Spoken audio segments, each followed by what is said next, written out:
Okay, let's have a look at question 5. Okay, so question 5 is the first question of graphs, my favorite section. So question 5, they give us the following function. You should identify immediately that that is a hyperbola. Okay, so 5.1 says write down the equation of the asymptote of f.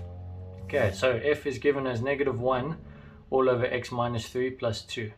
Now note that the first asymptote we're going to look at is the x asymptote, and then we're going to look at the y asymptote. Okay, so NB, equation of asymptotes, you have to write it as x equals something and y equals something. So let's have a look at the vertical asymptote, because that deals with x.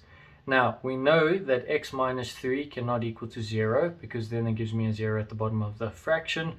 Therefore it gives me, this is where I get my asymptote. So if I solve where x minus 3 equals to 0, I'm going to get that x equals to positive 3. Okay, that's my first asymptote.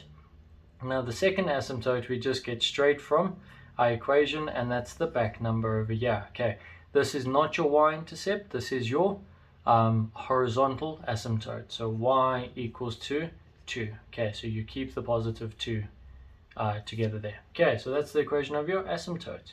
Now the next question, 5.2, says write down the domain of f. Okay, note that domain talks about x values, so it talks about where all of these, or where all the x values are allowed to be used in this formula. Okay, so we can see that my vertical asymptote, which is the only thing that would block my domain, is at 3. Okay, so we know that x will be an element from -infinity up to 3. Okay, we don't include 3 because it's an asymptote. We can never be on the asymptote.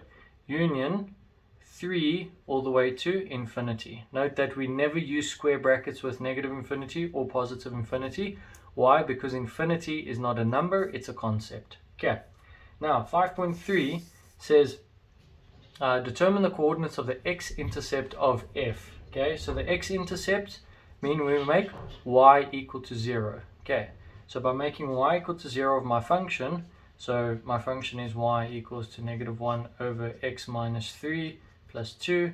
So set y equal to 0, -1 over x minus 3 plus 2. Okay, so we have 0 equals to -1 all over x minus 3 plus 2. Okay, now we just need to solve for that. So I'm going to take the 2 across, so that gives me -2 equals -1 over x minus 3. Okay, so if I solve that, I'm going to multiply this across. So that's going to give me -2x plus 6 equals -1.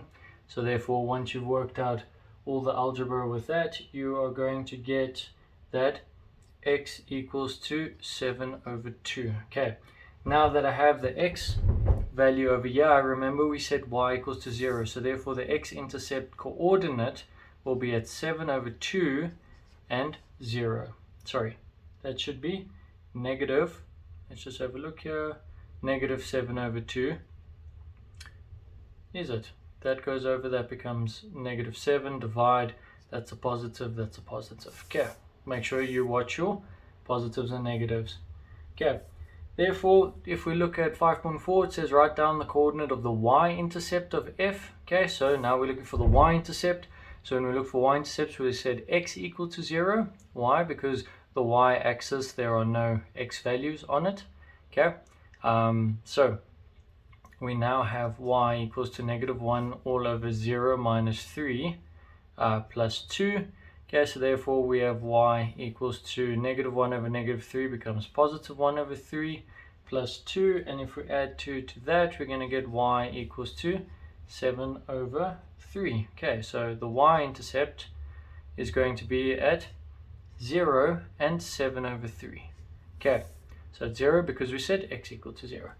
Now 5.5 says draw the graph of f, clearly show all asymptotes and interceptions with the axes. Okay, so I'm just going to do a rough sketch. So we have our y-axis and we have our x-axis over here. Okay, so it doesn't have to look all pretty as long as you indicate everything correct. So originally we saw that our asymptotes axis was at x equals to 3. and y equals to 2. Okay, so where we have x equals to 3, we're going to have a vertical asymptote, so that's going to be 3, and where y equals to 2, we're going to have a horizontal asymptote. Okay, so my pictures are not to scale here. Okay, then the next thing we note that it was -1 all over x minus 3. So because it's a negative, we're going to be in the second and fourth quadrant. Okay, so now we're going to indicate our y-intercept. That's 7 over 3. If you plug that into your calculator, you'll see that's 2.33. Okay, so that's going to be, let's say, over here, 2.33. Okay, and we're going to have our function doing that. Remember, we cannot cross our asymptotes. And then the next one will be at 3.5. So 7 over 2 is 3.5. And our graph will then come that way. Okay, and this is then the function of f. And that's how we go about doing this question. Okay, if you found this video helpful for parabolas, then please consider checking out some of my other videos where I go over past paper questions just like this one. If you are enjoying the content, then please leave a thumbs up on the video. It does help me out a lot. Consider subscribing down below and put the notification on so that you're notified every time I release a video. And remember, it's never too late to have an OSE moment.